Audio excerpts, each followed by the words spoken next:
Hello, and welcome to an episode of Drinking the Kool-Aid. This is a comedy podcast dedicated to the mysterious. My name is Cassidy. My name's Amanda. And welcome to episode 249, right? 49? Yes. I was like 100. I still, every single time that I go to post the episode, so like every week I go on and post the episode and name the episode, whatever, and I, every single week, type 100 on accident first. I think one time you actually didn't catch it, and one of our listeners on Patreon was like... That has happened more than once, actually. Sorry, there are leaves in my hair happening here. Oh, there are? Yeah, don't worry, we got it figured out. It's okay. A spider probably came out of that. I don't have the mental capacity to deal with a spider in my hair right now. Letting you know that it's possible. Simply will pass away. Anything is possible if you just believe. And it's been a hair week, okay? So we can't deal with that right now. I think your hair actually looks really good right now. Thank you. I decided just not do anything to it because it's so humid outside that I'm like, what's the point? If I try to style it, it's just going to do whatever it wants anyway. So might as well just let it do whatever it wants. Honestly, I think that's the best plan of action you could take for your hair. Yeah. It has a mind of its own. I'm trying not to put any heat on it because I want it to be like healthy for when I get married and stuff. There you go. You know, so I've got plans. I'm working things out. You know, I'm an engaged woman. I gotta live a different lifestyle. You do. You have to completely change everything. Change your tune. I have to change everything that he ever liked about me because that's what marriage is all about, you guys. I don't know if you know this. No, don't listen. I'm trying to give you really good advice right now. Write this down. Stop your car. Write this down in your notes app. No. Change everything he could have ever liked about you the second you get engaged. Just kidding. I was gonna say, take everything Cassidy's saying, flip it and reverse it. It's opposite day. No, the opposite. I was like, I didn't know if I wanted to have my hair blonde or my natural color for the wedding, and I just asked my fiance. I was like, blonde or brunette? And he goes, blonde. And I was like, cool, easy for me. You're like, now I can just keep doing this. Keep doing what I'm doing. There you go. Yeah. So yeah, that's my update on my wedding. I also I think we've said this before, but I when I think of you blonde. Yeah, you have said that before, which is funny. Well, I guess no. I was blonde for the majority of our friendship. I didn't go brunette until 2020, like the middle of 2020. Yeah, but you were brunette when I met you. Yeah, and then like a year and a half later, I went blonde again. Yeah, that's true.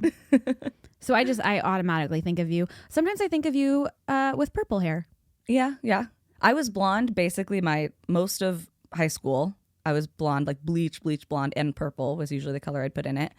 And then went natural because I was going to college and didn't want to have to deal with it. Yeah, that makes sense. So went to college, brunette, and then finished school, and then went back to blonde at 21.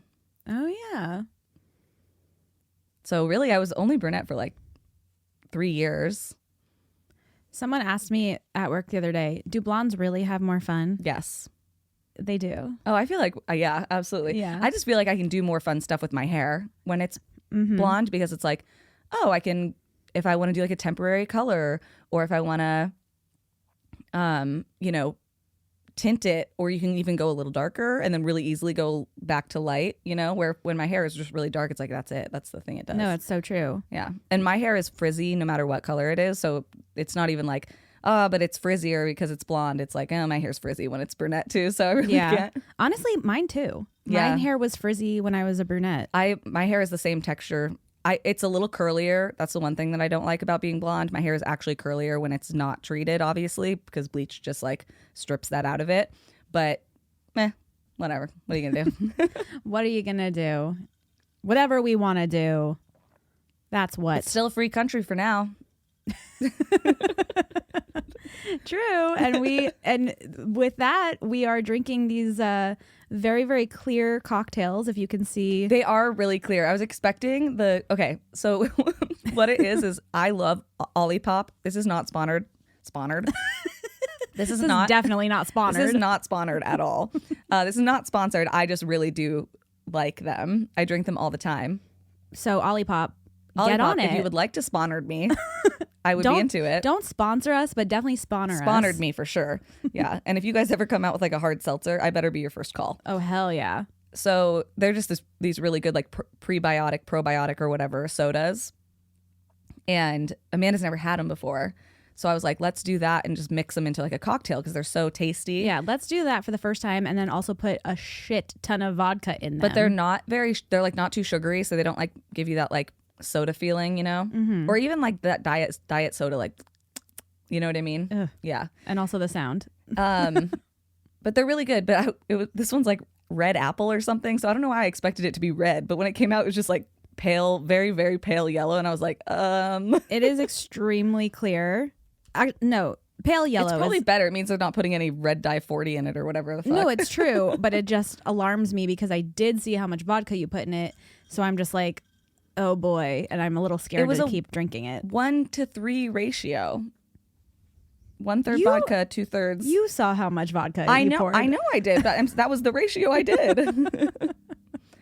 Because I like to just make a big drink and then not have to worry about, like, Amanda likes to do little drinks and like measure them out and then have like 4 of them. I would rather just have one and not have to worry about refilling it for the rest of the episode. No, I mean, that is fair. I understand your point of view. Yeah. But I'm just scared. I guess I'll just be sipping it, which Yeah, is good, which is what we want. You just have to pace yourself. Yeah. Yeah. We don't want me slurring. We don't want it all sponsored over there. No, I'm sponsored up on a Friday. The worst part is I can't speak normally. Same. So there's really no telling how sponsored up I am usually. Speaking of sponsored, I actually feel like I'm more eloquent. Like, that's the scary thing about me. I'll be like, hello, milady. Oh, and you're like drunk? Yeah. Like, I'll be like speaking so eloquently and so perfectly. And then when I'm sober, I'm like, let's fucking get sponsored, everybody. Sponsored up on a Wednesday. And then it's Friday. You know what I mean? No, literally speaking of sponsored, we were recording some of our sponsored ads yesterday. Yes. And I just stared into the mic, no thoughts, could not speak. No words were coming out of my mouth. Like, I knew what we were going to talk about and I just could not. We had just discussed it. She just looks at me like, okay, speak. And Your I turn. just could not form any thoughts or sentences or words or anything. And it was very funny to edit those together. Oh, You'll I hear bet. them. You'll hear them and you'll never know. You'll never know that I couldn't speak for professionals. 60 full seconds. That her brain just fell out of her ear like it never even was there. So, thank God it was just like you. Yeah. Because it was actually really embarrassing. You know? Like, if we would have been in the studio with like our management and stuff and they were like, okay. Can you imagine?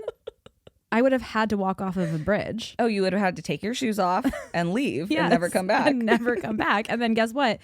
You would be doing the podcast alone. It's just me doing both of our voices. You're like, you have to learn ventriloquy and throw your voice. Well, I would just stop doing the video and I would just record myself reacting to myself, and then I would record your part afterwards, you know. I bet you could do it. If I had a good enough script, absolutely. If I was just like missing and I had to cover up the fact that you were missing. Yeah, you would have and you were just like, oh, we're gonna stop doing video. Like, people would probably believe it. I don't know if I could do your voice that good. I mean, it would take me a while to perfect it. Yeah, you would have to really learn. I would have just hours and hours of listening to us. Like, I don't already do that every week. You just have to get a little more high pitched. Yeah. Yeah. I got ironically a little more Valley girl. Yeah. Which is funny because I'm not from the Valley. You're not. I was gonna say you're literally from the East Coast. Yeah. Yeah. That people all the time are like, when they find out I'm from New York, they're like, you literally sound like you're born and bred in California. Yeah. And you sounded like that when you were in New York. So it's not like you. No, yeah. I mean, there's still words, obviously, and there were words back then too that you say that are so clearly East Coast. But unless you are saying one of those words. It's only when I'm around my family and friends from the East Coast for like a long period of time, I will start speaking like them for like a couple days. But once I'm back, I'm back to Oh man, I've got a bad case of sympathetic accent syndrome. Like, when I'm around people talking in an accent, I pick it up so fast. Yeah. Like, when I was in North Carolina, I don't know what was happening, what was coming out of my mouth. I was like all of a sudden Southern. And it was actually really funny. So we were at breakfast. My mom is from the Midwest, but she's lived in Arizona the majority of her life, you know? And so we were out to breakfast, and our waitress was this like born and bred like Southern girl, right? Like, really thick accent. And we're kind of like chatting with her because they're about to close, so it's not very busy in there. So she's chatting with us and whatever, and she asked like, "Oh, are you visiting?" Because we got mimosas. It was like a brunch place, so she saw that our IDs weren't local. She's like, "Oh, are you visiting?" My mom's like, "No, we have a house here. We're gonna retire here, so we're just visiting the house." Oh, they're retiring there. Yeah. So they're like, "We're just here to like, yes, we're visiting, but like we're not just like staying at a hotel. Like we are going to live here fairly soon, right?" So she's like, "Oh, you should check out like this place and this place and this place," and like naming places. And I'm like sitting there like, yeah, my mom can't understand a word that is coming out of this woman's mouth. It was so funny because she kept being like, "High school?" And I'd be like, "Mom, no," like I got it. And like I get embarrassed really easy. So I was like, "No, it's fine, Mom. I'm locking it away." You're like, I'll tell you later. I was like, "I'll let you know in the car." Because she was like asking, and the woman was like, "What?" The woman's like, "Why can't you understand what I'm saying?" Because she talked kind of fast and she had a southern accent. Yeah. So like I get it. If you're not used to being around people with accents, like that is a difficult thing to do. Mm-hmm. But it was just really funny watching my mom like, "What is this? What is she saying?" And she was like so nice, it's like the kindest interaction. It was just really funny to watch. Yeah. It's kind of like I was getting bad. Like we were out talking to people and I was like, "Howdy." Howdy, y'all. Well, that's okay because you want to be a cowboy. I am a cowboy. Yeah. Not a cowgirl, a cowboy Mark specifically. it. Okay, people, get it right. I interrupted you though. What were you gonna say? Oh, I was gonna say it's kind of like the New Orleans accent. Yeah, is very, very like intense. Cajun. Yes, Cajun like, accents are hard to understand. Yeah, I understand that. Lately, I've been watching the new season of Kitchen Nightmares because absolutely love Gordon Ramsay. Everybody knows this. The love of my life. And he did a whole... She wants to bleep his bleep. You don't even have to bleep that out to understand what I'm saying. Yes, love Gordon Ramsay. And his whole first season, like the first 5 episodes were all in New Orleans. And I really was I had to put the subtitles on. I was like, I can't understand what they're saying. Yeah. We have different cadences. We have completely different slang, the way people talk, accents. And like, it's just crazy. It's so big. Like I can drive 12, 14 hours and still be in California. Yes. Like that's crazy. That's crazy. It is. And Australia gets it. The Australians get it. Except we don't have big giant huntsman spiders here. Really scared of that. Really scared of those. But yeah, like if I drive east, which is the quickest way to get out of California, right? Other than going into Mexico. But if I just want to stay in the United States, if I drive east, it takes 3.5 hours to get over the border into a different state, 6 hours to get into like another city, like a big city from like LA area. Yeah, that's true. It's a long time. It is. Don't even get me started on Texas. I don't want to. Which we're going there this year. We are. Yeah. I know. We got to, just another thing we got to start planning. Every dollar I've made is going to be spent by the end of this year. Yeah, no, 100%. I swear to God. Same. Between wedding stuff, bachelorette, other people's weddings. I'm going to multiple different weddings, and one of them is just baby travel, but the other one is kind of big travel to Texas. So I've got a lot of stuff to do. Yeah, we gotta, because you and I, the only traveling, like big traveling stuff I'm doing is with you this year. Yeah. So lucky you. I know. So I'm a really good traveler. We've traveled together before. Yeah, we've done road trips. Have we ever flown together? Yes. When we left New York. We left New York together. Oh, to Arizona. That's right. Yeah. On Southwest. Love Southwest. I remember you had the window seat. That's all I fly. Oh yeah, you had the window. I had the window seat because she can't look out the window. Well, I get nervous. I have to look out the window. Yeah, like I have to have a window seat. Yeah, not have to. Actually, I think I cured myself of that, so it's fine. Oh yeah, allegedly, Cassidy's not afraid of flying anymore, guys. No, I'm just back to my regular panic attacks about death. Okay, back to your regularly scheduled programming. Yeah, exactly. Oh my gosh.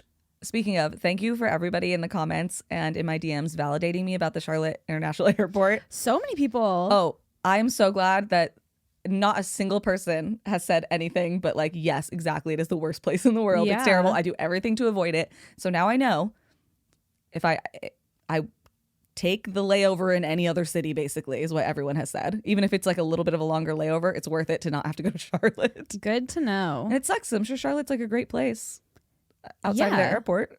It seems like it. Yeah.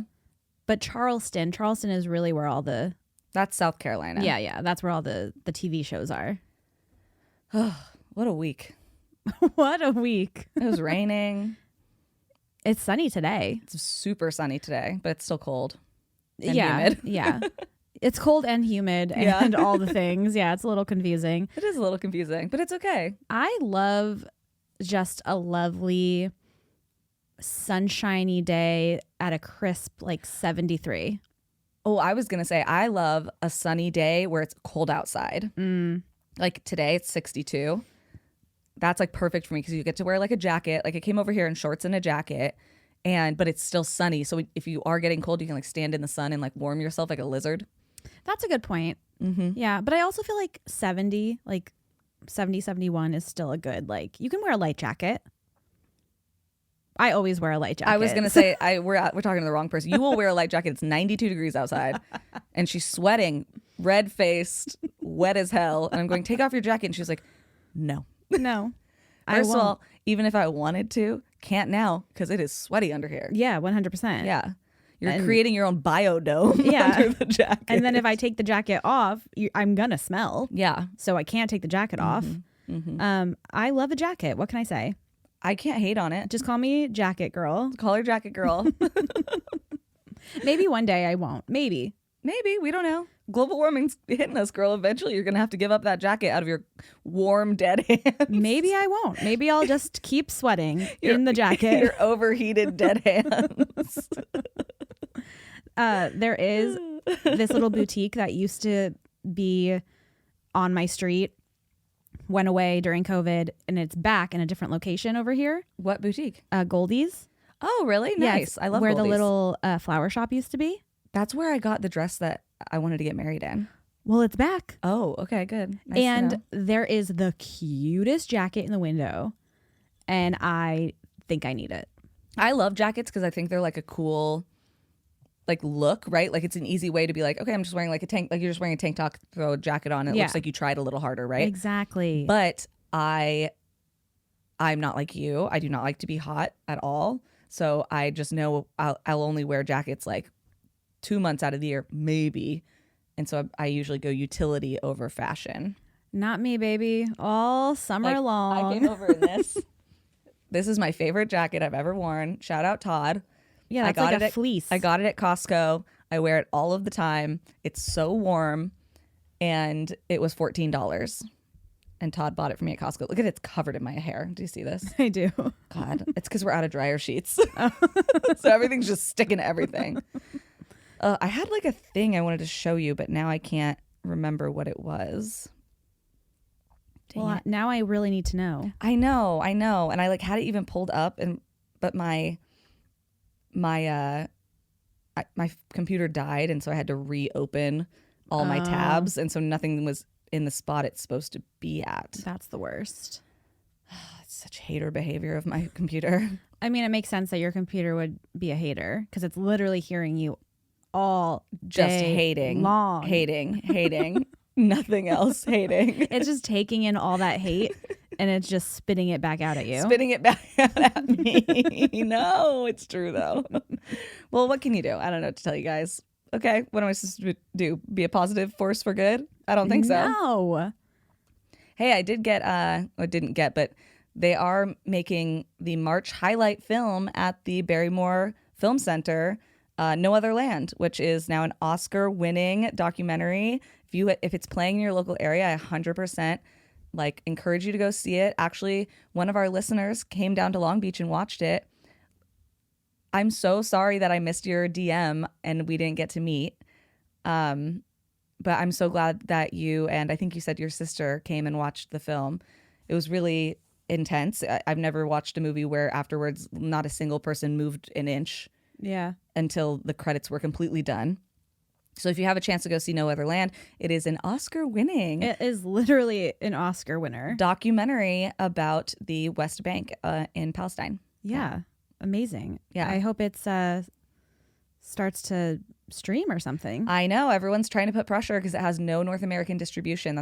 That's the reason it's only playing at art houses. So yeah, check out your local art house, dude. They have movies that you can't get anywhere else because the man doesn't want you to see them. That's right. You know us. We are big local art theater supporters Yes. here. And So we're very against the man. very, very against the man. Well, speaking of other people who are probably against the man, For sure. for sure against the man. There's no way Yeah. that they're with the man.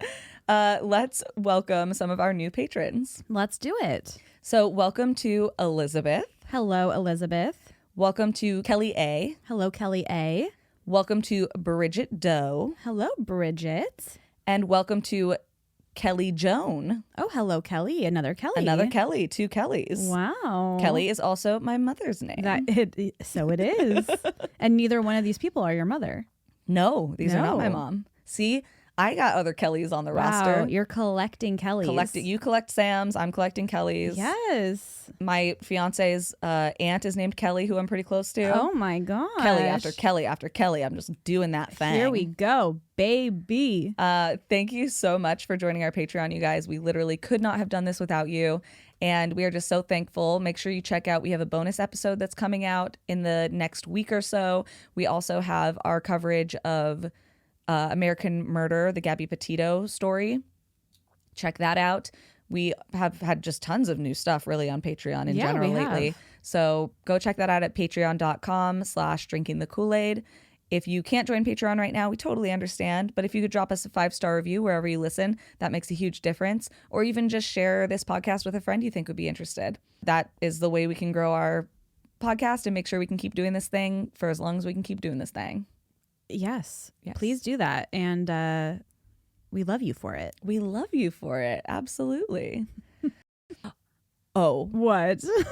Every time you say "oh," I just know, Because I know something crazy is about to happen. I just learned this. So space smells even worse than we think. Oh yeah, we are supposed to smell that piece of paper. Okay, we can smell that at the end of this story because I feel like it's appropriate. Okay, great. Okay. So I did not know this. I mean, it makes sense once I knew it. But like on the International Space Station, you can't like open a window, right? And like air it out. No, of course not. So like every fart, every burp, every, as this person described it, every pube that gets floating out around there is stuck in there. Wait, there's not like a filtration? So they do filter your pee and like your breath water into drinkable water. But they said that the bathrooms are broken like a lot of times. So you're usually just like shitting into a bag. And so it stinks so bad when you get up there that they actually like the first like couple days you have to take like anti-nausea medication because it smells so bad on the International Space. So imagine all of that plus the space smell. There's not like a space plumber up there? There, no. What do you mean? They need to have a space plumber to unclog the toilet so it works. Literally doing anything costs like millions of dollars. That's why those people have been up there. They're supposed to be up there for 8 days and they're not going to get home till like next month or something.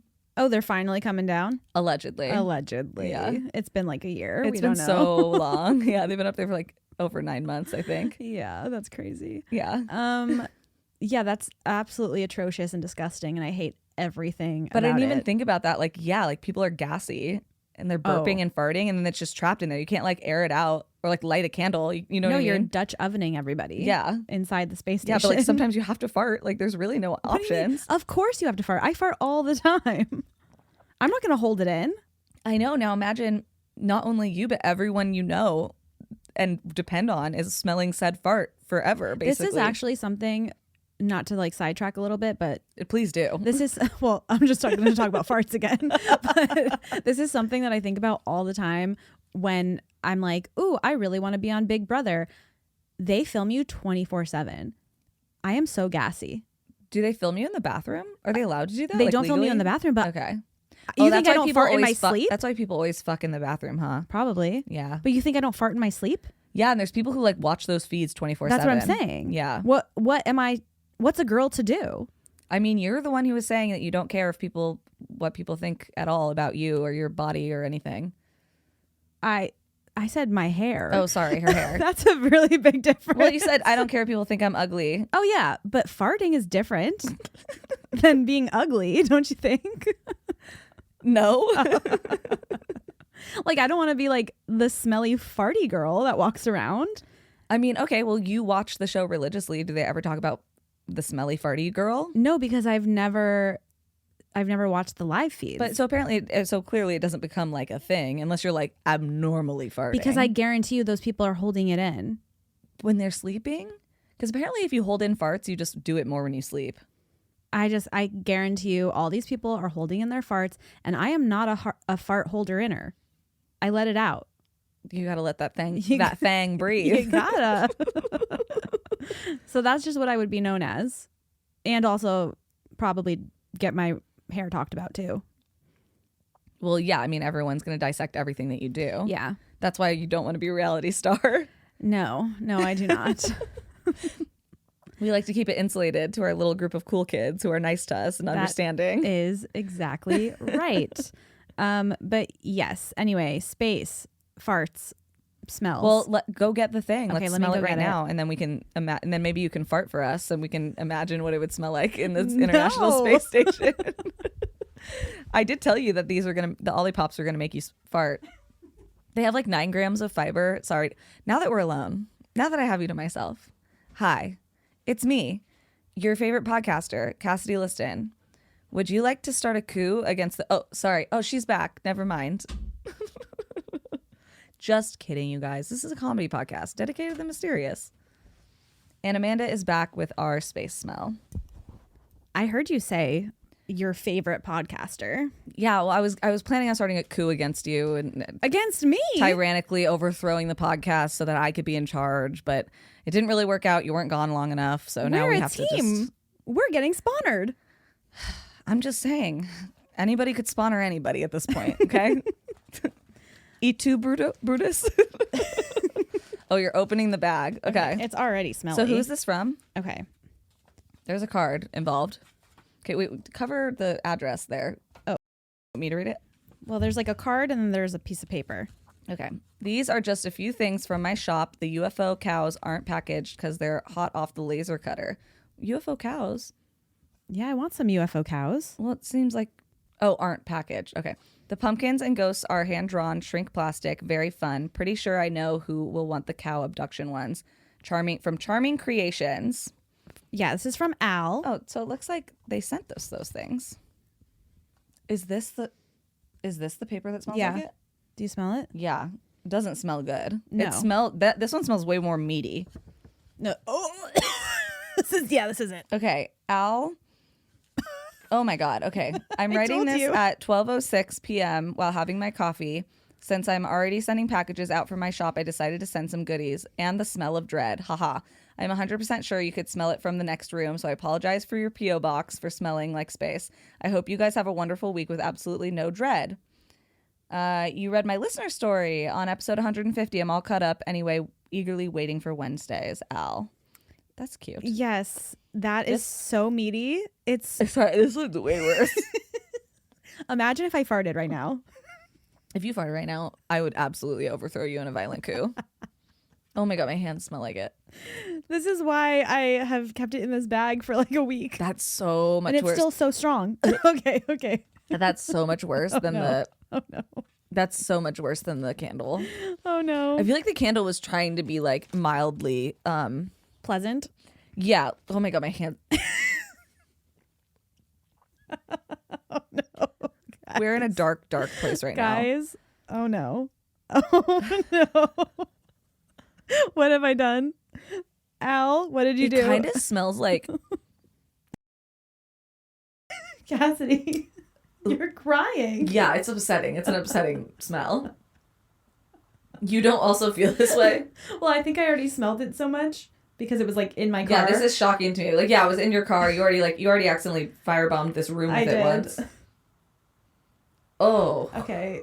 Oof, that's crazy. That's so much worse than the candle. Yeah. That's so much worse than the candle. Wow. Well, now we know what space smells like, and we don't need to know anymore. Yeah. Please don't fart. Right. Nobody fart. Nobody fart. Even just listening to this, I don't even want to think about it. Yeah, no, that smell mixed with fart and like a lone pube just like curling across your vision. A pube floating through the air. God. Yeah, I think it's safe to say we don't want to go to space. I don't think I would last a millisecond. First of all, the existential dread of just seeing space. I get freaked out when I'm flying and you can like see the horizon. You can see like where the layer, like the ozone layer is and stuff. I'm like, ooh. Yeah, same. So if everyone decides to leave the planet, I will be staying here, going goodbye. Yeah, I'm not going to space. If you guys like flee because like nuclear devastation or climate change, I'll just stay here. I'll hold down the fort. You guys maybe give me a call if you find another place where you can knock me over the head real hard and just throw me in a spaceship and send me there. Okay. But other than that, I don't want to experience space like at all. It's not good. This isn't. Sorry, it's making me gassy. You know what I know why? Because we were not sponsored to be there. We are not sponsored to be in space. Okay, and I'll say it again. Space has not sponsored us. Space said, "What are you doing here? Get away! Get out of here! Don't you smell what's happening? Don't you see this is not hospitable to you in the least?" I know. And we space smells me coming.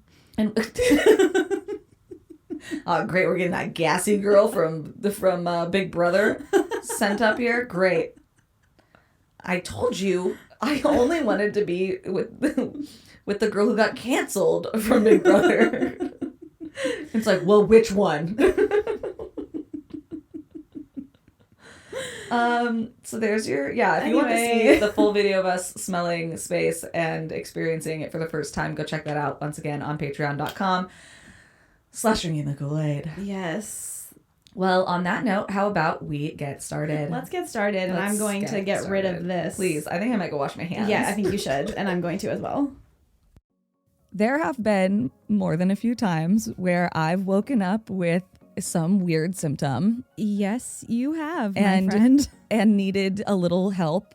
Thank God that I have used ZocDoc for that. So ZocDoc is actually a free app and website that lets you find different doctors that are in your network or that might specialize in whatever you need help with. And when I say they make it easy, they really make it easy. They have over 100,000 doctors across every specialty, from mental health to dental health, primary care to urgent care. You can really find and filter anything that you could need on ZocDoc. I love that because that time I fell down the stairs and busted open my chin and my side. Yes. I really could have used that instead of just putting my own bandage on it. Yeah, absolutely. Imagine if you would have been able to search easily if there was an urgent care near you that took your insurance and fixed you up. Would have been nice. Would have been nice. And appointments with ZocDoc happen extremely fast, typically just within 24 to 72 hours of booking. You can even sometimes find same day appointments if you are looking for something a little more urgent. Sign me up. So stop putting off those doctor's appointments and go to ZocDoc.com/Kool-Aid to find and instantly book a top-rated doctor today. Now that is ZocDoc.com/Kool-Aid. ZocDoc.com/Kool-Aid. Okay, so today I'm going to be talking about the Erfurt Disaster or the Erfurter Latrinensturz. I have no idea what you just said, but okay. It's basically because I'm like basically fluent in German. Oh, is that what's happening? So my sources today were historyextra.com, an article by Danny Bird, a book called Princes and Territories in Medieval Germany by Benjamin Arnold, Wikipedia, and Ranker was how I found this. I love Ranker. Okay. Yeah. Ranker's got a nice little list of things. They do. And it's like some of the stuff is just like dumb little silly stuff, but sometimes you find a little gem in there. There you go. All right. So the year, and I'm so sorry, Amanda, you're going to hate this, is 1184. So 1184. Oh, okay. Yeah. I was hoping you were at least going to go like 1600. No, I'm sorry. Okay. We're talking medieval times here. Got it. Yeah. So this guy named Landgrave Ludwig III and this other guy, Archbishop Conrad I, are beefing. They're dealing with a land dispute. And our third main character of this is going to be King Henrik V, or as some people call him, King Henry. Okay. I'm going to go back and forth because the sources that I used King Henry and King Henrik kind of interchangeably. My friend's son's name is Henrik. Oh, really? Yeah. Is he German? No. Oh. Actually, not even a little bit. So King Henry or King Henrik was a big deal because he was the second son of the Holy Roman Emperor Barbossa Whoa. of the Holy Roman Empire. And he was the next in line for the title of emperor. So obviously he's a very big deal. The Holy Roman Empire at this time was a huge portion of modern day Europe, obviously also accompanying Germany. This land dispute begins to get incredibly tense between Ludwig and the Archbishop, and they both have pretty high standing in society. So the emperor decides to send his son, Henrik or Henry, who is actually on his way to do military action in Poland because they're actively trying to expand the Holy Roman Empire. So he decides to divert him for a few days over to Erfurt to kind of hear both sides and decide on who gets the land or where the dividing line between their land is. No one's exactly sure what the actual land dispute was because not only were they becoming increasingly common in this like very tumultuous land situation as expansion was growing for the Holy Roman Empire, but this one was a big deal because of the people involved, and they wanted to resolve it so it looked good for them. Like, hey, see, there might be land disputes, but we're fair and we figure things out for our people. Okay. It's kind of like what they were going for. Can't they just put a nice little hedge in between? Well, I think they were trying to decide, and people still fight about this today, where is the line, right? Like, well, no, I think I get this extra 50 acres. Like, no, it's actually 25 acres. Like, once again, we don't know what they're arguing about, but clearly it had to have been at least mildly significant enough where they didn't feel stupid being like, yeah, send King Henry over to fix this. So for the record, King Henry is an 18-year-old kid. Oh, what? Yeah. But he decides to convene a Hoftag on July 25th. So basically like a meeting of everybody involved, like a kind of impromptu meeting, which July 25th actually ended up being the day of the Feast of St. James. So they did have to move it to the 26th. But Henrik had brought his own noblemen and all of his guards. Remember, he was on his way to do military action. That was the whole point of this trip he was on. And then both of the other nobles also brought their own guards and noblemen. And so the number of people that were going to be involved in this just kept like growing and growing and growing. Okay. And also, these people are kind of like celebrities, not celebrities, but they're well known. So there were people coming from like all over Germany who were wanting to see how this was going to play out and like see the drama. Celebrity court. Exactly. The first ever. Yeah, it was like the OG Judge Judy was happening. So while they were deciding on where they would have this huge meeting, they knew that it needed to be somewhere large enough to hold over 100 people, neutral enough that nobody would be upset like he was choosing sides, but also like holy enough and royal enough for the potential future emperor of the Holy Roman Empire to be there and hear them out. Wow. Where are they ever going to find a place like this? There was a lot of stipulations happening. Yeah. And the group decides on the Erfurt Cathedral, also known as St. Mary's Cathedral. Okay. So they're like, okay, this is a place, it's holy, right? It's the largest church or cathedral in the area. It has this beautiful interior, beautiful, well-made architecture, all this stuff. And in this main like meeting area, meeting room, worship room, there was this little alcove that was made of stone that would be easy to put his throne up on and have him hanging out in there to oversee what was going on in the meeting room. The king or the emperor? The king. The emperor's not dealing with this shit. He's like, I've got bigger things to do. I'm trying to invade Poland right now. Yeah, like you better figure this out before I. Well, he's like, I'm just gonna send my son as my representative, so whatever my son says goes, basically. Okay. Yeah. The 18-year-old. Yes. Great. King Henrik or Henry, depending on who you ask. So everybody decides like, yes, this is a fine place. And Henrik is like, I'm ready to sit. I'm going to hear your grievances. And the meeting actually convenes on July 26th, like I said, to avoid the holy day of July 25th. And there were well over 100 noblemen and King Henry himself in attendance that day. Wow. Yeah. Seems like a big deal. So before, it was a huge deal. Yeah. Like, I'm not joking you when I said, like, people were coming from, like, far and wide to come and see this. Like, it was, like, the hot goss of the town. I mean, listen, this is 1100 something. Who knows? 1184. Over 800 years ago. There's nothing to do. Yeah, there's no TV. Like, And, like, when you're a rich guy, you don't even have to go, like, toil in the fields or whatever. You know what I mean? toil in the field. Like, you could, like, I'm sure, like, the peasants they were, like, a full schedule of, like, Yeah. toiling or whatever. Yeah, what is toiling? Getting, like, working, but, like, really hard, and it's hot. I just imagine it's hot, and they're wearing, Yeah. like, burlap sacks or whatever. And So like, they're busy from morning to night. sun up, sundown, toiling, and then eating gruel. Yeah, definitely eating Gruel, But these rich people, teeth falling out, I assume. I don't know what peasants were up to. no, for sure, all of those. But these rich people, they're bored. And there's only so much bored. wine you can drink. You know what I mean?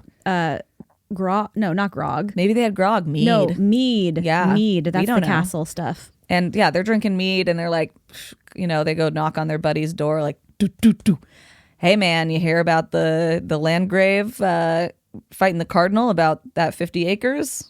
Crazy. Who's gonna toil on what? You know what I mean? They're like, I'm gonna put down my toiling. Yeah. And I'm gonna go watch this. They're like, you know what? I'm gonna trust my peasants to toil. yeah, they can toil on their own. They're gonna be toiling. They're gonna be fine. I'll collect my. They don't need me to toil. No. What's the point of being the boss if you have to toil yourself? You know what I mean? He's like, I'm going to collect their taxes at the end of the month. They're going to hate my ass. I'm going to go get drunk over at the St. Mary's Cathedral and watch these two rich people fight. Honestly, sounds fun. Yeah, low-key would be something we would do. Yeah, 100%. Yeah. I've been to town hall meetings before. Have Just you? for the drama of it. Of course. Should we go? Yeah. Okay. Absolutely. As long as we can pregame it Yeah, with absolutely. some grog and mead. and maybe a little bit of gruel. A tiny bit. That'll Just be our to- snack. Just to coat the stomach so you don't get messy. You know Exactly. what I mean? Yeah. Okay. So the meeting is about to begin, and people are filing up the stairs because the main hall was on the second floor of the cathedral. So they're banging up these wooden steps. The floorboards are creaking, and everybody's like, woo, we're getting crazy. Like, this is exciting. There's tons of people who are there just to be nosy at this point, like I said.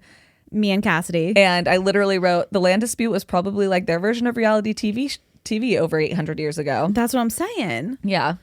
I would be all up in that shit. Yeah, absolutely. So the room is getting more and more full. People are murmuring and gossiping. They're excited to see King Henry because he might be the future, like, emperor Is he a little fine? in charge. He's probably cute. He's probably fine. I don't know. Actually, he's most likely inbred. Let's be real. Also, didn't they all smell really bad back then? Everybody be stankin'. So you think space is bad? Try medieval Europe. Yeah, for real. Try the Holy Roman Empire. You think all that toiling just goes without boiling, girl? Come on. You're toiling and you're boiling. You're toiling, you're boiling, you're sweating. Oh. It's bad news. Yeah, horrible. Got gruel. Just gruel farts. You think Gruel- you think a Taco Bell fart is bad? I was You gonna should say, try you thought gruel. mine were bad? You should try Imagine. gruel fart.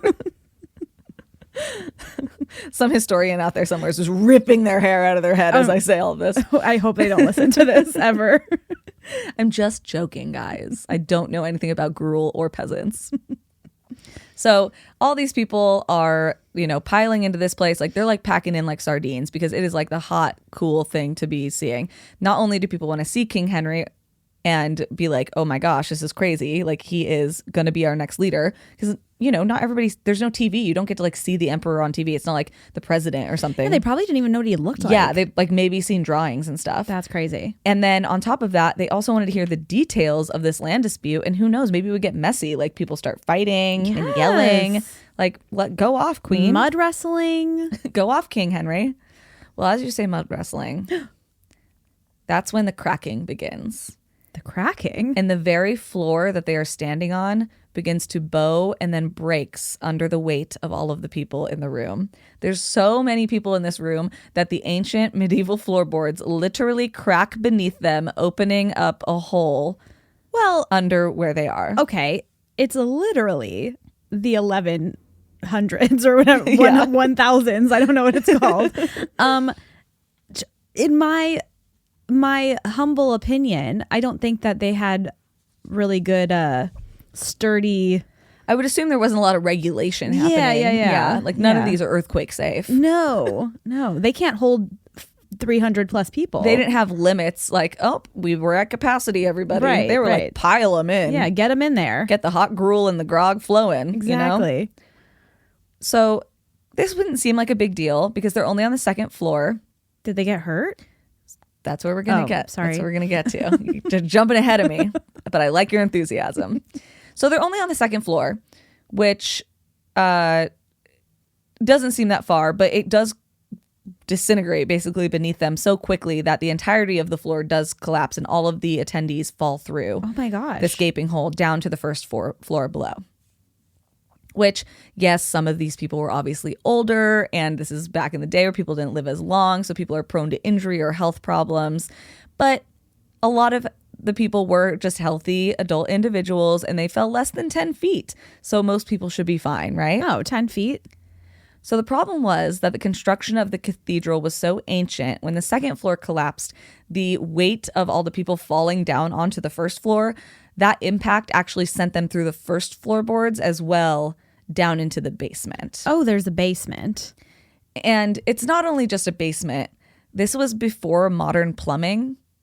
And the reason that the main hall was actually on the second floor was because just below the floorboards of the first floor was all of the excrement from the latrines anytime anybody would need to use the bathroom. No. The attendees had just all fallen into the building's foetid cesspit. So now, not only had they fallen 2 stories and were covered in debris, but they were drowning in thousands of gallons of human waste. Why did you have to use that word? What word? Drowning? Because they literally were drowning. It was going into their lungs, into their stomachs, through their mouths. Okay. This is like the poop cruise all over again. But way worse. Oh my God. And everyone began to panic, and they would do anything to keep their head above the sewage line, including drowning other people in literal human poop to try and keep their own faces out of this sewage. Yeah. Oh my God, I'm gonna throw up. Yeah, you thought space was bad. Oh, I would rather hot box the International Space Station. Yes, with my farts and just sit there by myself alone for 6 months than be drowned in shit. Yes. So there's obviously a panic. People from the town come and try to help and pull as many people as they can out. But after hours of recovery effort, over 60 people died from drowning in the human waste and sewage. I'm sorry. I'm like actually sick right now. I'm sorry. I'm so sorry. I'm not joking when I tell you that this is like in my actual biggest fear of my entire life of like, I am so fecal phobic and have such a weird, like, I'm so grossed out by bathroom stuff that like, I just imagine like somebody else's poop going into my mouth and down my throat and into my lungs. Like I literally like, I would die. And they did die, 60 of them. You better put a trigger warning on this because people are going to be sick. So on top of this, the 60 people who died from drowning in the sewage, another 30 to 40, the numbers aren't, people argue about the numbers. Some people say it's just 60 total. Some people say it was 60. And then another 30 or 40 died from injuries caused by debris falling on them. Holy shit. Because there were only about 10 names that were actually written of people who died because those were like extremely important noblemen. And the rest were kind of just like ticked off, like not recorded, like their names weren't recorded. I'm sorry. It is not funny that like people died, but to be like a nobleman and be like, how did they die? And it was by suffocating on shit. Yeah. That's not great. Not great. Like that's how you go down in history. I would say, okay, to me, I'm like, how do you witness this or be a part of this or be a survivor of this and not be like, I don't know what we're up to, but I can tell you God is not happy about it. No. Like, right? Like, have you ever seen more of a sign from God than like, hey, we're fighting over land that probably is not ours, and then literally the floor falls and you fall into human waste? Yeah. Sorry, I just really needed a moment. But so there had been 10 very extremely important and wealthy noblemen from across the empire who had either traveled to attend the hearing or were actually en route to Poland with Henrik. And they were the only names of people who died that were written down. Everybody else was just kind of counted as like a body. So that's why the numbers are kind of confusing when people talk about the numbers. So if you look this up personally and you see a different number, that is why. I'm just going off of what I read in like excerpts from books from the time. Or not from the time, about the time. Speaking of King Henry. Did he eat some shit? So no, he had been in that stone alcove that I had told you about where they put his little throne. But when everything started collapsing, the stone also started falling. And he had been up there talking with the Archbishop Conrad, who was one of the people in the land dispute. And as everything started to fall, because they were on stone instead of the wood that like gave out immediately, the stone fell a little slower and like took longer to fall apart. And they actually were able to grab onto an iron window fitting, and they hung there over the pit until somebody was able to come and rescue them. Oh my gosh. Yeah. And well, I guess we know who won that dispute. well, the other guy, Landgrave, did fall in, but was near like an edge and was able to get out quickly and survive. So actually both of the people in the land dispute did survive. Oh, but he's covered in shit. Yeah, I just forever unclean. Like, how do you live the rest of your life? Like going, how do you shake someone's hand after that? Like knowing you were in like the cess pit. I guess they weren't really probably washing their hands that often to begin with back then, you know, the plague and stuff. But like, I mean, they smelled anyway. yeah, right? But I just feel like, how do you move on from that? I don't know how I'm going to move on from this. So upsetting. Right now, currently. This, of course, was a huge scandal and tragedy. I mean, somewhere between 60 and 100 people died in this like humiliating and awful way. And so, of course, Henrik and his remaining men literally left the next day and were like, goodbye. And they were like, we don't want to be involved in this at all. I didn't touch the poop water. You guys did. And he basically said to the two feuding factions, because both of them lived, hey, get over it. Which seemed to work, because there's nothing like the floor of a church opening up and sucking you and everyone that you know into a hellhole of deadly human waste to really put things into perspective. Yup. Yeah. You're right. Yeah. There's nothing like it. So on top of this just being an insane point in human history and one of the most terrifying and vile ways you could ever die, it had other cultural and historical impacts, because King Henry did go on to become the Emperor of the Holy Roman Empire, and he expanded it immensely during his rule and actually changed the course of human history. So him escaping that poop fest that day God. is what led to the kidnapping of the King of England, Richard the Lionheart. They ransomed him, and it actually expanded his realm to include Sicily and other parts of Italy. So that expanded the Holy Roman Empire quite a bit. And it was him specifically, King Henry or King Henrik, that made that happen and wanted to make that happen. Okay. Yeah. Well, thank God he didn't fall into the poop. So to quote the article from History Extra, because I just thought they said it so well, quote, Henry's survival that day ensured that his reign dramatically reshaped politics in Europe. This might have taken a different turn if he had perished in the cesspit. Oh. Yeah, sorry. There's like I know. things happening I know. to me right now. So while the dispute was never resolved and the church had to be rebuilt, we do think that everybody learned a lesson that day about how having meeting halls directly over the cesspit might not be the best way to do plumbing. I mean, also in medieval times, because I have been to Europe and like the castles and stuff, they all had just like the hole.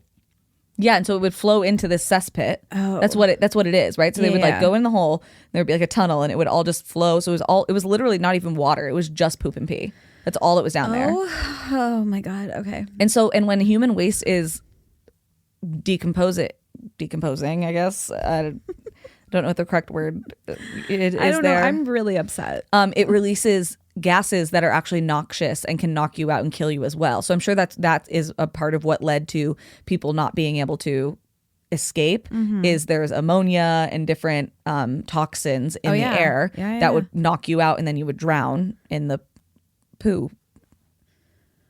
For someone who's fecal phobic, you have now done way more poop stories than I have. I literally ended this with new biggest fear of dying by drowning in human waste unlocked. Check mark. Because that is 100% now.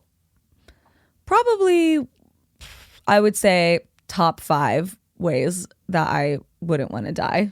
Yeah. I mean, I thought that the poop cruise was probably my biggest nightmare because you're in the water on a cruise and there's a bunch of shit. But this one is, this might be worse. Drowning. Your whole body. Sorry. Your whole body going under. Yeah. Beneath it. And that trying to gasp for air and it's just in your mouth. Yeah. No, yeah, I know. It's very upsetting. Sorry.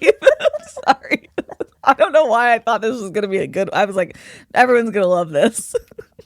I was going to say, did you say to me, oh, my story is really fun. You're going to like this. Did you say that to me earlier? I did. You did. I did. Why would you say that? I don't know. I'm not happy about it. I'm not happy either. You can go visit this cathedral. They did rebuild it, and it is still the largest cathedral in the area in Germany, St. Mary's Cathedral. I would assume that they have upgraded their plumbing since then. I would really hope so. Yeah. Yeah. But I did think it was an interesting way to look at like this insane, hilarious, disgusting, tragic event made such a huge like if he would have fallen in and not held on to that iron rock, you know what I mean? Like it would have changed the course of human history, like totally butterfly effect stuff. Thank God he was a young, fit 18-year-old. I mean, thank God. We don't know. He might have been evil. I don't really know enough about the Holy Roman Empire to comment on it. Listen, it's like politicians, right? Yeah. Everyone's evil. They're all evil. None of them are good. Probably safe to say maybe he deserved the poop. I don't know. We don't know. But if you're a historian, let me know. What was King Henrik? What was Emperor Henrik the Sixth like? Yeah, what was he up to? Let me know what he was up to. I tried to look it up, and there were a lot of big words, and I said, "Oof, this isn't going to work out for me the way that I wanted it to." But so that is the Erfurt Disaster, or the Erfurter Latrinensturz. Latrinensturz. Get it? It's like latrine, like bathroom. Oh, like bathroom. Yeah. Sorry, I know I'm saying that bad. I'm so sorry. I know we have so many German listeners too. We do. But you tried. I really tried. Perfect way. Perfect segue. That was sick. It was sick. And I'm sorry. And I love you. But somebody had to do it. Somebody had to do it to him. You know what? You're right. Yeah. Someone had to do it. And better me than you. It was you. Yeah. Yeah. All right. Well, mine is not disgusting. Yay. So that's a plus. It's all you can ask for at this point. Truly. But it is a disaster. Oh, disaster-sode. Disaster-sode. Mm-hmm. So this was actually requested recently by one of our listeners, Aaron. And I looked into it and I was like, yes. Right up your alley? Absolutely. Well, not really, but it's a good story. Okay. So we're going to talk about British Airways Flight 5390. Okay. You know what? There you go. What? You're Miss So the most afraid to fly in the entire world. Oh, no, absolutely. And I'm Miss I hate poop in the entire So true. world. But we still cover these stories. Yeah, I don't know why. It's just what we do. There's something about like stuff that you're really afraid of that makes the story like so much more intriguing. You know, like you know, human beings, we're sick individuals. We are. We love to poke the bruise. You know what I mean? It's like why people are interested in true crime and like morbid shit. It's because we love to poke the bruise. We love to hear about the things that make us most afraid. I don't know why that is, but we do. We do. It's so true. Yeah. That's why I'm covering a flight disaster today. So my sources were simplyflying.com by Jake Hardyman and Alexandra Mitchell, mirror.co.uk by Anthony Clements Thrower, medium.com by Admiral Cloudberg. It's a fun name. It is. Aviation for Aviators by Youssef Yahya, and Wikipedia.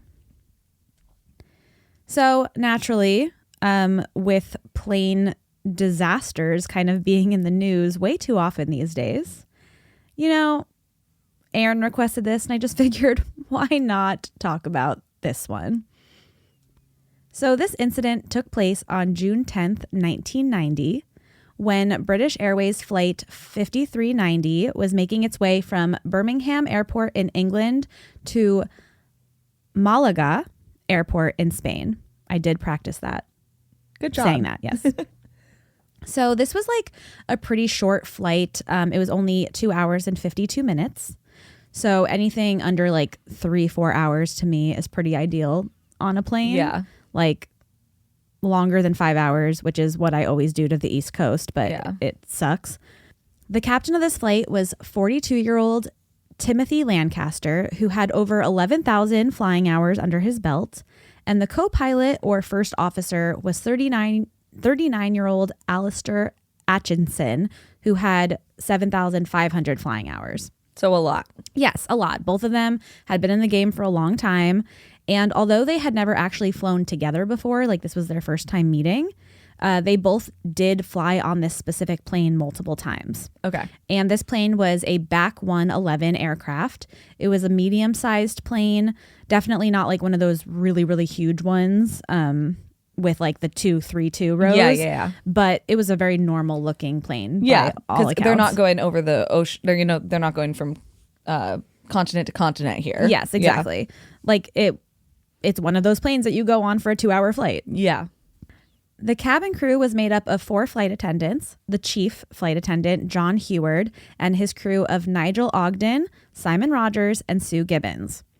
The 4 flight attendants and Captain Timothy Lancaster, they all had flown together like many, many times. So they were a pretty like solid working crew. They knew each other. They knew, it was just a comfortableness. The co-pilot, Alistair, like I said, he was kind of new to the group. He had never flown with Timothy Lancaster before.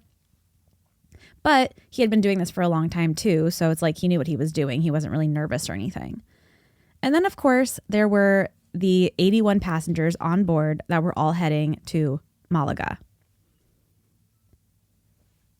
So the flight was a Sunday morning, and takeoff was set for 8:20 a.m. The weather that day was okay. It was like slightly gray skies with light winds, but the visibility was good.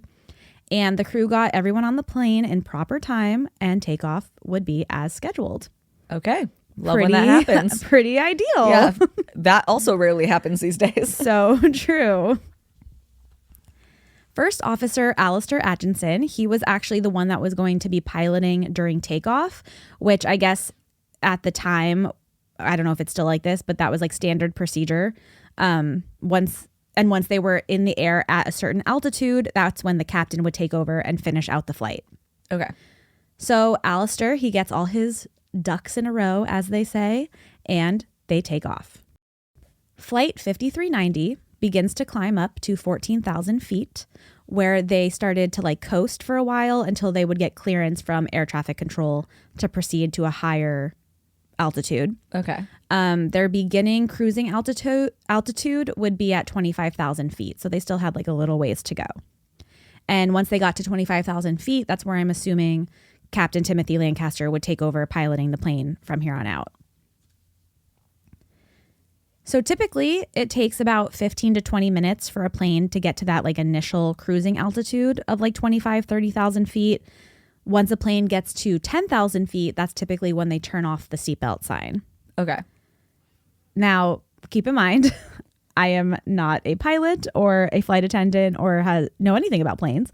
So that's just what my research told me. If I'm wrong, I'm sorry. That's what the internet said.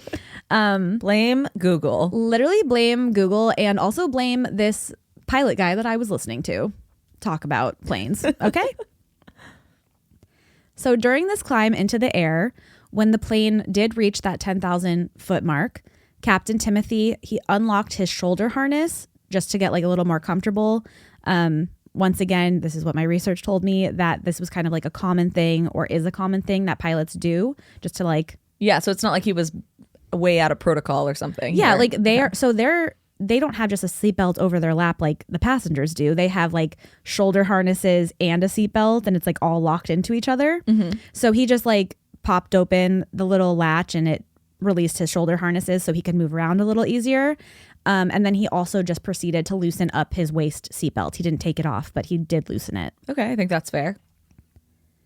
There's a certain point where there's only so much a seatbelt can do when you're in a plane. Yeah, you know what I mean? so true. Yeah, I mean, it did save a lot of those people when the plane landed upside down. Oh, absolutely. And that's Yeah. what I mean is like in that scenario, like that's why seatbelts are important. Like you want to wear but your like if your seatbelt. plane is crashing, like plummeting into the ground, Yeah. there's only so much a seatbelt's gonna really do for you. So at this point, the cabin crew is already starting to prep for their like beverage and food service. I was a little confused because everything I was reading said that they were going to serve breakfast, but this is like a less than 3-hour flight. And usually they don't do meals, but maybe they did back then. Yes, they actually used to do meals. Oh, did they? Yes, absolutely. Okay, because I only get a meal when I'm on like a 9-hour flight. I know, because they keep taking everything from us. Yeah, can you give me a meal, please? It used to be like standard. If a flight was over like an hour and a half, you would get a meal, depending on the time of day. Multiple meals sometimes if it was like a 6 or 8 hour flight. Now you just get the tiniest little bag of cookies, Tiniest or bag of something. dry little weird Or cookies. peanuts, or Yeah. not. No, they don't Not do peanuts peanuts anymore. Pretzels. I do like the pretzels. I love the pretzels. Yeah. But sometimes I'll be like, can I get another one? We used to be a proper country. Okay, that's all I'm saying. It was. Oh, this is not America. No, it's not. It's not at all. So maybe they still feed you guys. They probably They do. don't feed us. They spit in our faces and say good luck when we take off. So they are prepping for their beverage and their meal service at this point. Literally, like very quickly. Like if you've been on a short flight like this, those beverage carts are out like the second they get up into the sky. I was gonna say they're out before our unbuckle seat light Yeah, they're like ready to rock and roll. comes on. Yeah. So the plane is still climbing, and it starts to get to about 17,300 feet. And like I said, the flight attendants, they're preparing for the beverage and meal service. One of them, Nigel, one of the flight attendants, he had gone into the cockpit and he asked the pilots like, hey, do you want something to drink? We're doing our beverage service. He kind of takes their order. He walks out and he is about to begin to start making them some tea when a loud bang is heard from inside the cockpit. That's not what you want. No, it is not. No, it is not. And this is where things get really crazy and it all happens pretty quickly. Yeah, I bet. So immediately after hearing the bang, the cockpit door is flung into the cockpit and gets jammed behind the thrust levers so that it can't like be moved or nudged. The cabin then begins to fill with a dense fog and condensation. Okay. So all the windows are literally fogging up. Naturally, everyone in the cabin, all the passengers are freaking out. What the hell was that? They just heard an explosion coming from the cockpit. And then all of this like condensation is forming in the cabin. So even though they had no idea what was going on, it's pretty obvious that it's not good. Yeah, and it's like some sort of like the air is coming inside. So something is broken. And I would be freaking out. Honestly, if I was on a plane with you and that started happening, I would just hit you over the head really hard. Like knock me out? Yeah, you'd be more helpful that way. Don't you think?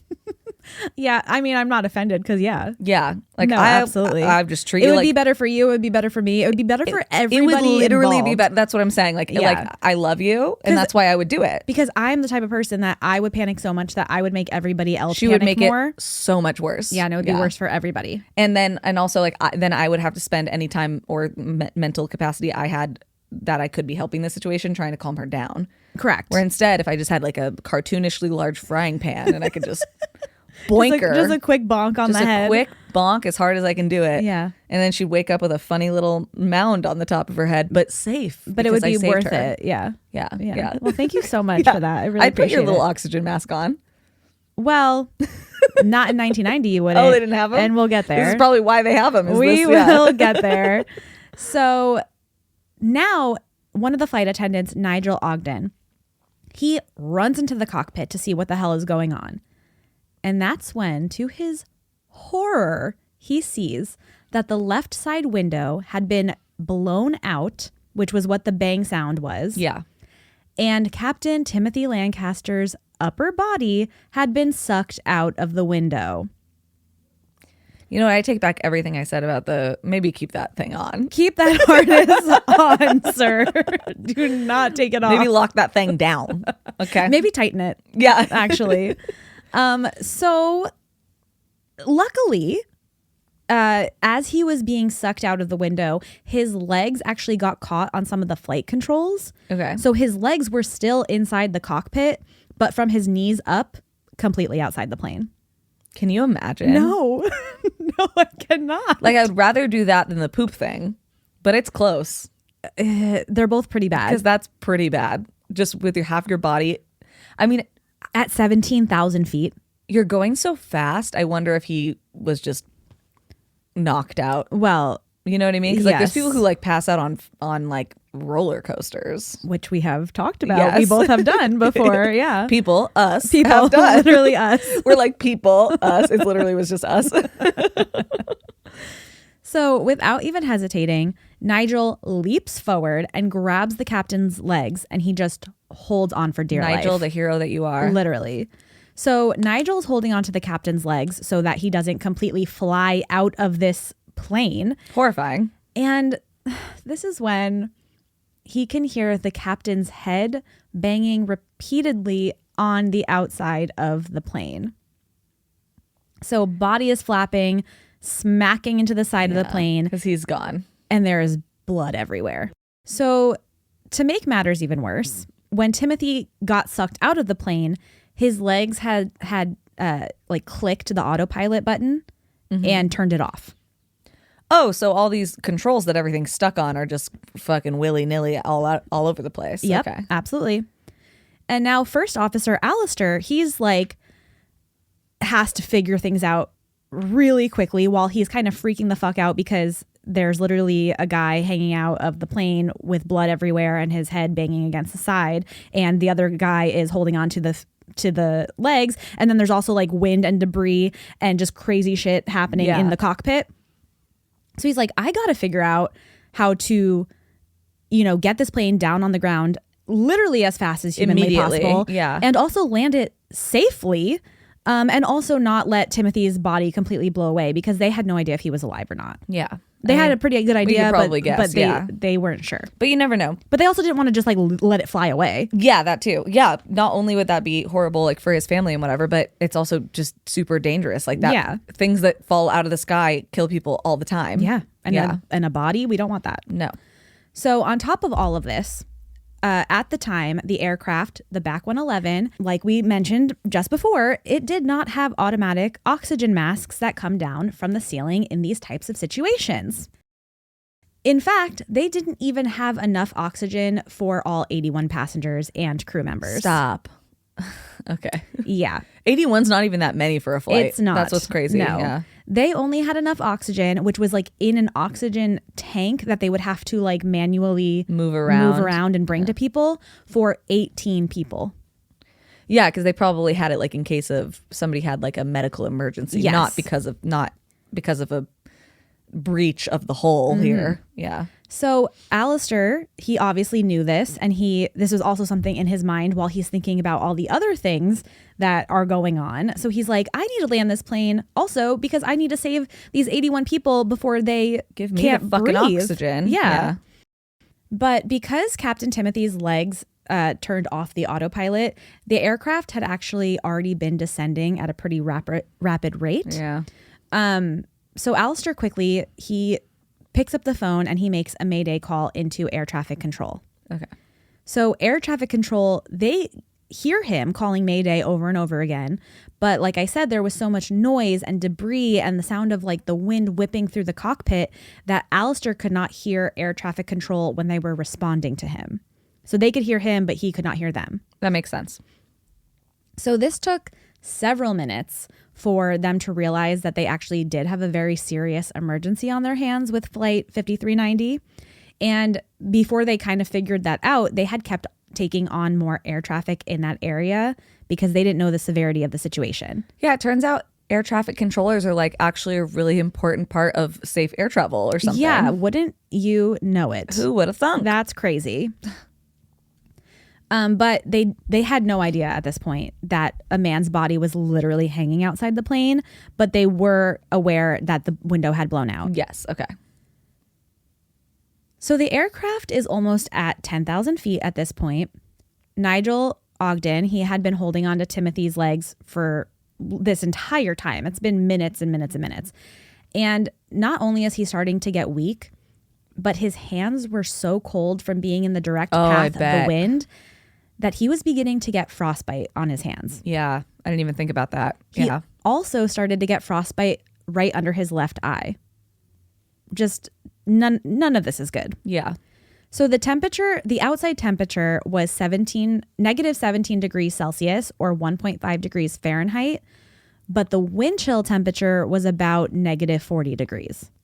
And if Nigel was at that like beginning frostbite stage where his arms, his hands, under his left eye is getting frostbite, you can just imagine what Captain Timothy's body looked like. Yeah. Because his whole body is outside of this plane. Now, the chief flight attendant, John Heward, he's been trying this whole time to get like the pieces of the broken door together that was flung open so that they're not flying around and hitting anybody on the plane and like killing anybody. This is why you should be nice to your flight attendants, by the way, because they do more than just serve you drinks and like, be the police or whatever. They literally are who will save you and make sure that you're safe in an emergency. Like, respect your flight attendants. Those people have your fucking back. God, it's not that hard. It's really not that hard. I see people be so rude to flight attendants and I don't understand it. Like they are literally in the air all day. Let them be. Respect them. And respect them. Yes. They're cool as fuck. And look what they do. And look, yeah, that's literally what I'm saying. Like, in an this. emergency, like every time we've told a story like this, the flight attendants are like the first ones who are like in the line of fire, like doing the hard thing. Okay, so he's doing that. He's collecting like debris, whatever, from the door. But now he can see that Nigel is really struggling holding on to Timothy's legs. So he decides he's going to run into the cockpit and he grabs a hold of Nigel. And then the other flight attendant, Simon, he rushes in. And then Simon and John kind of both take over holding onto the captain so that Nigel can, the word is not relax, but you know what I mean? Like get some relief and not be doing this anymore. And also not lose his fucking hands to frostbite. Exactly, yeah. So the plane is still descending and Alistair is still trying to like fully connect with air traffic control. He's trying to ask them if he can land the plane at the London Gatwick airport because he is super familiar with this airport. He's been there many, many times. He would be able to probably safely land it there. Got it. Okay. But air traffic control is like, well, yeah, we could probably get you in there, but the Southampton airport is literally like right under you. Way closer. It's like not that much closer, but it's close enough to the point where Alistair was like, I need to get this plane down as fast as possible. Yeah. So he just in that moment makes the decision to go to Southampton. Okay. He does say, however, that he needs 2,500 meters of runway in order to land safely. And the Southampton airport is only 1,700 meters. Okay. But once again, he's thinking quickly and he's like, you know what? Yeah, okay, I can make this work. Like I have to make this work. Yeah, if I go a little bit off the runway, that's better than whatever's happening here. And he just says, okay, let me land there. And he gets the clearance to land at Southampton. So First Officer Alistair, obviously, extremely stressed because he not only has to do this emergency landing at an airport that he's never been to, but he's also doing this completely alone. Clearly, he doesn't have his captain to help him. And he also doesn't have any of the cabin crew because they are all so busy trying to make sure that the captain doesn't fly away in this process. Yeah. Even though at this point, every single one of them is pretty sure the captain is dead. I was going to say, at what point do you Yes. need the hands more than you need the... His head has been banging on the side of this plane for about 20 minutes, and he's got major, major frostbite. Alistair even reported to air traffic control that he thinks the captain is dead. Yeah. So as they're descending even more, and Alistair is about to just give it all he's got into this landing, they see Captain Timothy's legs kick. He's still alive? So they couldn't pull him back in? It was too hard? Or? It was too hard because the wind was pulling his body, like most of his body was out of the plane. Yeah. So they literally, they were holding on to him. But as they're descending, it's getting slower. There's more...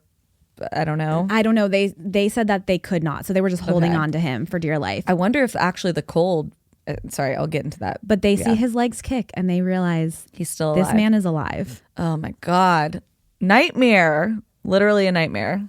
Okay. So First Officer Alistair Atchison lands the BAC 111 British Airways flight 5390 safely on the runway at the Southampton airport.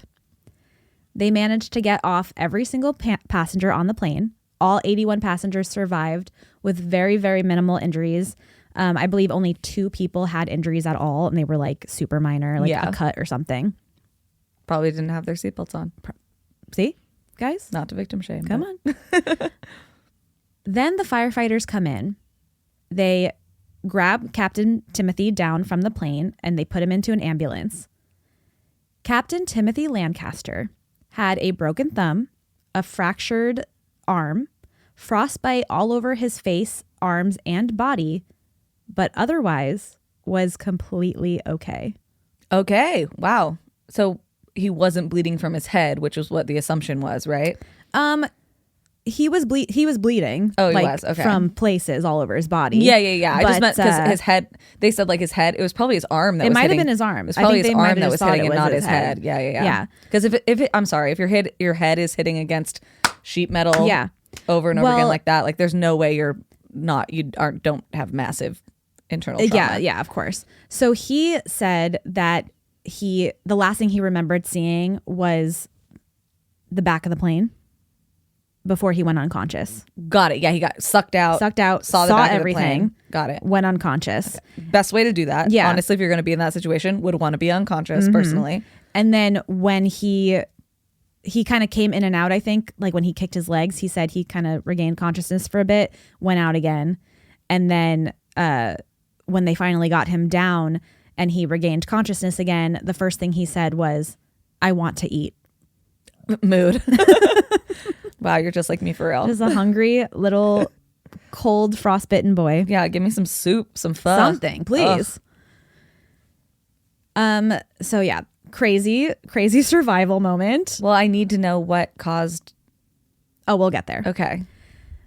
Nigel Ogden, also, like I said, he came away with frostbite to his arms and under his left eye. He also had a dislocated shoulder from holding onto the captain's legs. With such intensity for so long. He described the whole ordeal as something from a disaster movie. Yeah. I mean, yeah, it was. It literally was, yeah. Captain Timothy Lancaster, he was obviously out of work for several months to recover. But this man went back up. This man went back to work after 5 months. I mean, that's what they say you're supposed to do. Like if you love to do something, like if you get bit by a shark or you almost drown or whatever, they're like, go back to surfing, because the longer you wait, the worse your mental health will be. Like it actually makes you weirder to wait. Could not be me. Oh, I'd make you do it. You would make me? Not make you, but like, I don't know. You don't do anything dangerous. Even in like a plane. Like a plane had to do an emergency landing. You think I would ever get back on a plane? You don't Hell think? No. You don't think if you were in a bad car accident, you would still drive again? I don't know. I would be so scared.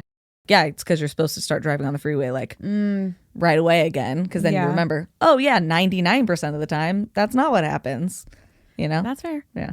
But yeah, that is what the captain did. He said, nothing's going to break my stride. And he continued to fly until 2008 when he retired. Good for him. I'm sure he had the craziest retirement party ever. Probably. The crew was also given tons of awards to commend them on their incredible perseverance throughout this like horrific, unimaginable situation. First Officer Alistair, he received the Polaris Award for his airmanship, and he also went back to work, but not for British Airways, for a different company. He better have also gotten a fucking raise. I'm sure everybody involved. Yeah, I'm sure he did. And he retired in 2015. And then Nigel Ogden, I believe he won, I didn't write it down, but it was like the Queensman Award or something. And he continued to fly with British Airways, but he did end up retiring early in 2001 because he was just too traumatized from that experience. Don't blame him. You did 9 years worth of work in like an hour. So yeah, truly. Okay, so really quick, like you asked before, why did this happen? Yes, that's my mind is burning with that question. Yes. Why do you think it happened? Just like give me a little idea. I would guess there was some sort of crack or issue with the plane that they knew about beforehand, and they said, oh, it's so little, it's not going to matter, and we don't want to have to delay anybody's flight, so we're going to run it anyway. Okay. It definitely was negligence on their part, for sure. Sorry, guys, this is what capitalism does. Yeah. So the plane had actually been on the ground for 27 hours prior to the flight taking off on June 10th. Okay. And that's because the crew from the previous flight that had been before this one, they had said, oh, there's like bubbling or something going on with the window. Can you maybe look into this? Yeah. So it was grounded for 27 hours so that the nighttime maintenance crew could take a look at it. And they did, and they realized, okay, this captain's side window needs replacing. And there were a lot of factors that kind of went into exactly what happened. They were short-staffed. So the head maintenance guy, he was like, I'll just do it myself. I won't bother anybody else. I'll take care of it. It was also raining outside, so they had to move the plane into a really, really small, cramped workstation to fix the issue. The back 111 aircraft, they had their windows secured from the outside, not from the inside, which I think most aircrafts are secured from the inside now, just in case something like that were to happen. Yeah. That the pressure of the air would actually keep the window in. Yeah. But these were secured from the outside. So the maintenance guy, he had to get on a scaffold, and he had to be above the plane in order to even reach the top of the window in order to get the screws and shit in place. It also needed a lot of screws. It needed 90 screws to hold the whole window in place and secure it, just because of how it was mounted. So when the maintenance guy took the old window off to replace it, he noticed that a lot of the screws had been damaged and that he needed to also replace those ones. Okay. Well, when they got the new screws, nobody decided to check the actual sizing and the box to ensure that they were the proper screws. Instead, he just went down to the basement to find more screws, and he took one of the old ones and took another one and held them up next to each other. And he said, oh, these look exactly the same. These are obviously the right screws. Yeah. But the new screws, or the ones that he grabbed, were literally the tiniest, smallest, ittiest, bittiest. Yeah, but you're going into the fucking sky. Yeah, that matters. The tiniest, ittiest, bittiest little fucking thing matters when you're going into literal space. That's what I'm saying. He thought just because he put them up next to each other and they looked exactly the same, that they were the same ones. Yeah, I get it, because that's what I would do if I was fixing a door handle or something. Yeah, but then have you ever done that though, where you think they're the same and then you put the screw in and you realize, it's just a little, the smallest smidgen bit difference, right? Yes. And that's what these were, the smallest, teeniest, tiniest bit difference. So you literally could not tell when you looked at them, but they make a world of difference when you are securing them to something clearly. Yeah. So this was verified to be what happened when the window was later found. I don't know where it was found, but it was found. And the screws were examined and they discovered, yes, these are not the correct screws. These were wrong. Yeah. And allegedly, I also read that the same maintenance guy was working on something the next morning, like before this flight even took off. And he was working on another window on another aircraft and noticed that the screws were different from the ones he used on flight 5390. Oh, really? And didn't say anything. Okay. So I'm assuming this guy got fired. I would hope he got fired because that is insane Yeah. to not say anything, to know that you did the wrong thing and to not say anything. Yeah. But yeah, so that is why. Just pure negligence and not doing your job correctly. Capitalism kills. Yeah. But thank goodness for the just pure heroism And determination. Yeah, of the co-pilot and the flight attendants for not only saving the captain, but saving everyone else on the flight that day. Dude, even the fact that the captain lived, like, Isn't that crazy? Holy I know you kept moly. saying, oh, he's definitely dead. And I was like, ooh, he's alive. I'm sorry, that's when you were like, his head is banging against the thing. Well, that's just what and- they all said. They all said that they thought it was his head. Well, once you told me his injuries, I'm like, it was probably his arm. yeah. If Or it was anything else. Well, Like I mean, his just body. if it was broken like Yeah. that would I mean, make even us- just his body banging against the side Yeah. is going to make a sound, and you're going to be like, whoa. Yeah. And can you imagine? Like, I would kind of love to have heard from someone that, like, one of the passengers, because they had Yeah, to have been absolutely. hearing that banging on the I'm side. sure there has to be a documentary or something. There somewhere has where to be, yeah. Like, that's such a crazy occurrence. Yeah. So yeah, that is the story of flight British Airways flight 5390 and the survival story of Timothy Lancaster. Hey, good on you, man. That's Yeah. incredible. Isn't that I love crazy? that. Yeah, I love Yeah, it. so thank you, Aaron, for requesting that, because I actually really loved that story. What a crazy story. Yeah. Yeah. And once again, just more proof that we both always cover the things that we hate the most. Yes, we do. That's what makes this podcast so fun. Isn't it? How about we finish this out with a listener story? Let's do it. All right. So this one is from Jess V. Hello, Jess. And Jess says, "Hey, ladies. I've been listening to the podcast since 2022, and I've wanted to write in forever. Unfortunately for me, I'm quite the procrastinator, so most of the time I just have never done it. Even more unfortunate, I lost my 8-year-old cat yesterday morning, Pumpkin, who was my baby, my familiar, and for the last 2 days I've been pretty aimless and devastated. Her passing was sudden, and I wasn't prepared to wake up one morning and not have her in my life anymore. It's made me realize just how much we may not have tomorrow to do those things that we are thinking about doing.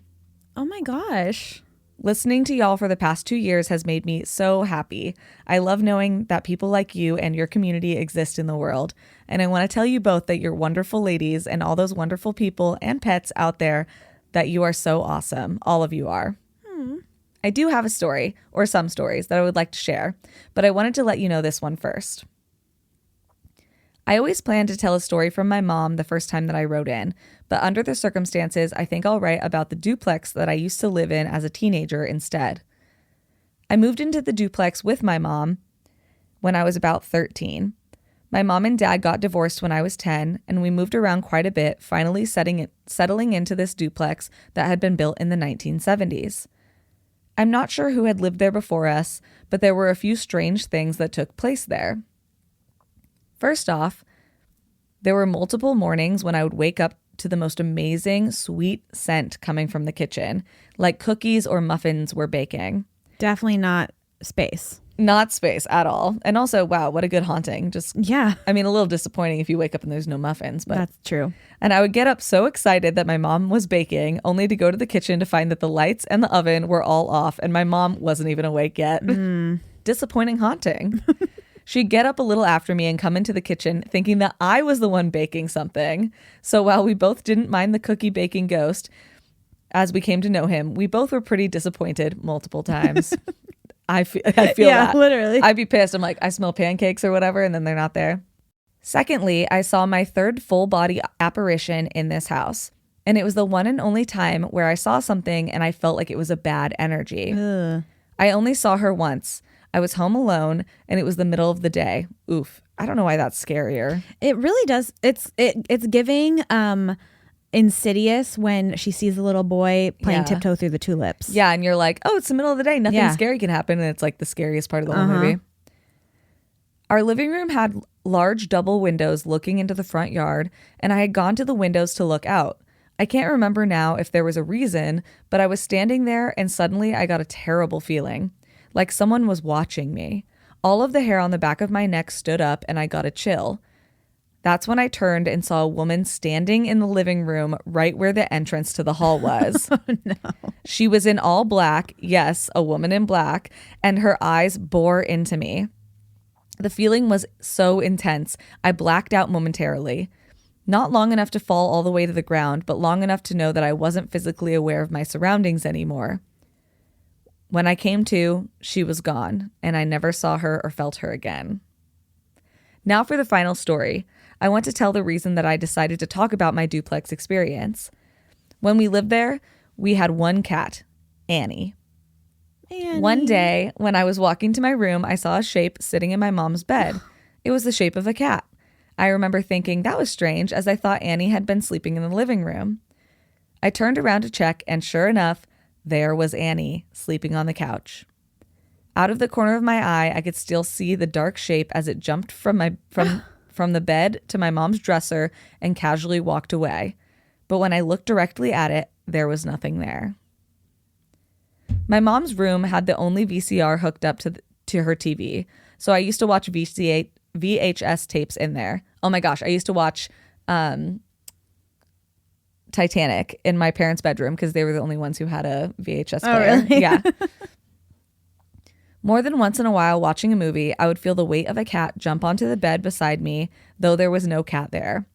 I thought I was the only one that this happened to, until my mom mentioned that more than once she had seen and felt a cat jump on her bed at night, only to get up and check on me and find that Annie was in my room. My girlfriend also saw our ghost cat while she was over. Just like I had the first time, out of the corner of her eye, as she was headed to my room, she saw the cat. And I hadn't told her about our ghost cat at this point, but when she mentioned how weird it was, since Annie had been in the room the entire time, I told her that, yeah, all these times we had also seen this ghost cat. We don't know who it originally belonged to, but we were happy that it didn't feel like it had to hide and it knew it was welcome to jump up on the bed with us anytime. I'm sorry, this is probably pretty long, and I'm sorry if it's not totally coherent right now, if anything doesn't make sense, but I have lots of stories that include true crime, ? From my mom, and a potential Bigfoot story from my uncle. Ooh. The other 2 times that I've seen full-body apparitions and a wild out-of-body experience. Don't worry, there's also a silly little gremlin or goblin guy and lots of other tales from my childhood home, which I'm pretty sure was haunted. You guys are amazing. Thank you so much for the podcast and for being y'all. Jess. There is just something about a ghost pet or Oh, you animal love it. that just gets me, you know? Yeah, I agree. Honestly, it makes me think of the other night I had really weird sleep paralysis. So my cat sleeps like on my stomach or chest basically every night. And I had this sleep paralysis where I could see my cat on my chest, and then also there was a cat standing in the hallway, like entrance to my bedroom. And I was like looking at both of them and I was like, I only have one cat. Like, what is going on? Well, you've seen a ghost cat before in your I house, have. so you Yeah. definitely have one. Under my blankets. Yeah. Yeah. Well, you're welcome. I mean, they seem really nice. Yeah, we like, please. Yeah. If you have a ghost pet story or a regular ghost or a Bigfoot or a true crime or paranormal story, make sure you send that to us at drinkthekoolaid. drinkthekoolaid@gmail.com or at dtkpod.com/contact. You can send us all of your listener stories there, or even just fun little suggestions or whatever you're into. Because sometimes we get really cool other stuff. No, we do. Yeah. I love it. So make sure you check that out at dtkpod.com/contact. You can also find ways to review us there. You can find our Patreon and all of our social media. But most importantly, make sure you keep that front door locked. Make sure you keep your mind open And keep drinking the Kool-Aid.